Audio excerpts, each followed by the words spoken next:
اللہ کریم کیا فرما رہا ہے؟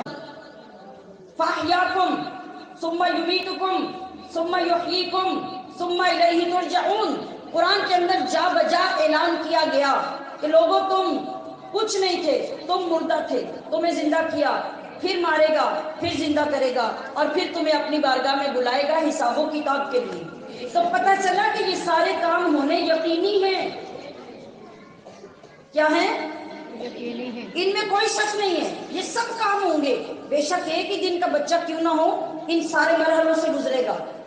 100 سال کا کیوں نہ ہو، وہ بھی ان مرحلوں سے گزرے گا۔ اب یہاں تو یقینی بات ہے کہ ہم اس جہان میں ہیں تو ہم نے مرنا ہے، مجھے بھی یقین ہے، آپ کو بھی یقین ہے، کوئی بندہ اس سے بچ نہیں سکے گا۔